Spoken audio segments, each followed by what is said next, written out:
ये बताएं, प्रपोजल्स कितने आते हैं?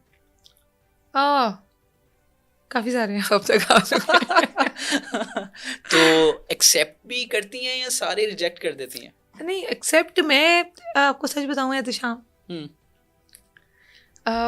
मैं जिस जगह पे हूँ अभी, तो मुझे काफ़ी कुछ हम्म। मोहतात रहना पड़ता है हम्म। ना। मैं अफेयर चला सकती हूँ हाँ, बिल्कुल ठीक है। क्योंकि वो जो एक भोंडा मजाक है ना हमारे मुल्क में कि आपकी कोई प्राइवेसी नहीं है, मुझे उससे बहुत डर लगता है। मुझे हाँ, अल्लाह ताला ने बहुत इज्जत दी और अब मैं रिप्लाई करते हुए बहुत इंतजार, मैंने देखा, मैंने आपको प्रपोजल भेजा वो पॉडकास्ट का, वो आपने मुझे बड़ा इंतजार करवाया। मुझे याद है कि वो 6-7 घंटे वो डबल टिक हो गया, आपने ओपन ही नहीं किया। वो प्रॉब्लम ये होती है कि मेरे पास इतने सारे व्हाट्सएप पे मैसेजेस आ रहे होते हैं कि जब तक मैं एक मैसेज को चेक करना चाह रही होती हूँ ना, कोई भी न्यू नंबर जब आता है तो वो इतना नीचे चला जाता है कि वो मेरे माइंड से रेज हो जाता है। मैं वंस इन अ वीक फिर अनरीड का ऑप्शन थैंक गॉड व्हाट्सएप पे आ गया, मैं उसको क्लिक करके देखती हूँ कि क्या क्या मैसेज रह गया, ठीक है। वरना वो कहीं नीचे ही चले जाते तो मैं भूल जाती हूँ। तो तो वो लास्ट का आपका प्रपोजल आया? You are talking about marriage proposal? बिल्कुल बिल्कुल। अच्छा, नहीं, आते रहते हैं लेकिन अभी I am very much confused about it. अभी मैं ना बड़ा, मुझे वो बता रही हूँ कि मैं सच बताऊँ तो बड़ा मैं इसको फनी वे पे लेती हूँ कि मुझे ये लगता है कि ऐसा ना हो कि मेरा अफेयर चले, मैं कहीं किसी से मोहब्बत कर लूँ और पता चले वो एजेंसियों का बंदा था। तो ना मेरे होता है कि यार ये क्या बकवास है, मतलब ऐसा ना हो कि ये देखे जी तैयबा राजा की रोमांटिक चैट है तो वो बुलशिट। वो मुझे जो थॉट है वो बहुत बुरी है, उसको मैं ठीक है। अपनी इज्जत पे ले लेती हूँ और फौरन मोहतात हो जाती हूँ कि no Tayyaba, this is the border line, you can not cross this.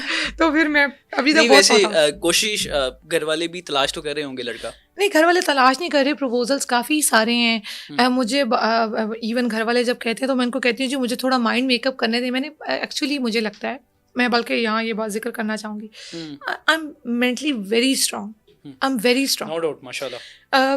मुझे लगता है कि मैंने ना ज़िंदगी से घिस के रगड़ के मिडिल क्लास पर्सन होते हुए एक चीज़ सीखी, वक्त के धारे को आपने जुर्रत से फेस कैसे करना है, आप कैसे उसको फेस कर सकते हैं, ये मुझे अल्लाह ताला ने मेरी ट्रेनिंग में रखा। आई एम वेरी मच स्ट्रांग। एक तो मुझे लोगों में, आदमियों में स्पेशली, मुझे बचकाना बातें करने वाले लोग नहीं पसंद। औरतों को उनकी ब्यूटी पे जज करने वाले लोग नहीं पसंद। मैंने अपना एक लाइन सेट कर ली हुई है।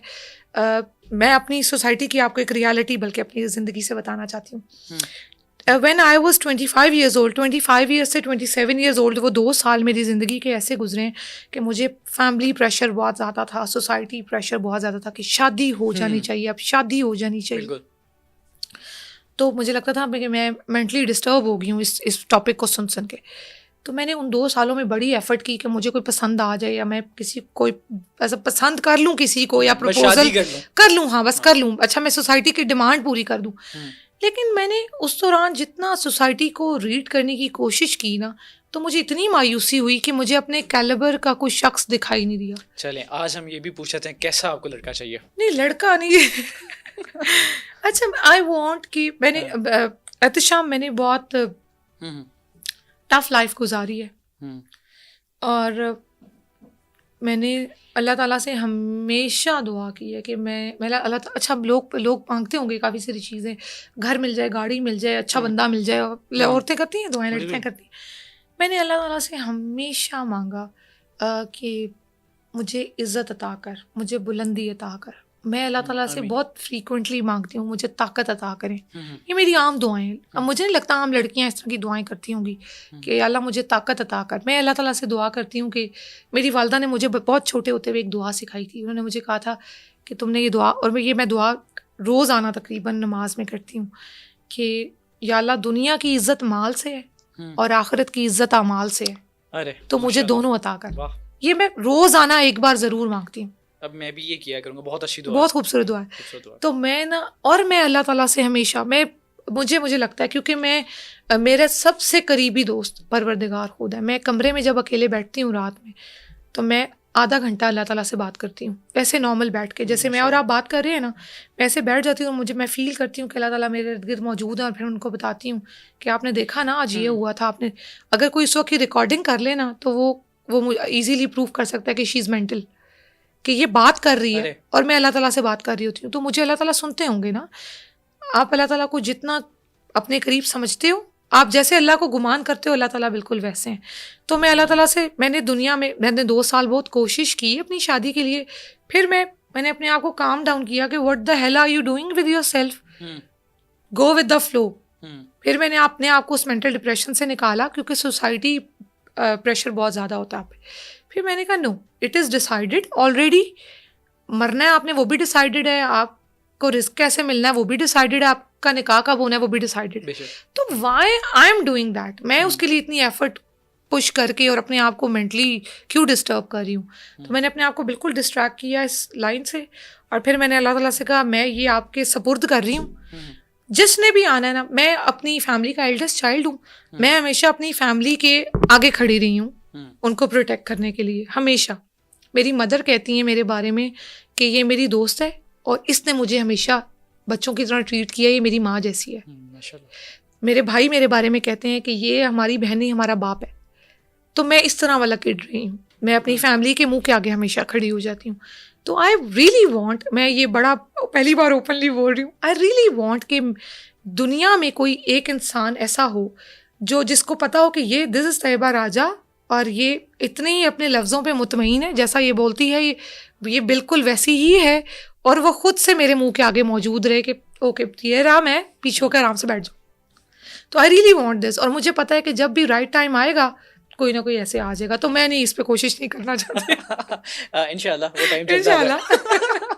और मैं बिल्कुल इस उम्मीद पे नहीं हूँ कि अगर ऐसा ना हुआ तो मेरी जिंदगी रह जाएगी। आई am very happy with my life. फिर मैंने अपने आप को उस मेंटल डिप्रेशन से निकाला, क्योंकि सोसाइटी प्रेशर बहुत ज़्यादा होता है आप पे।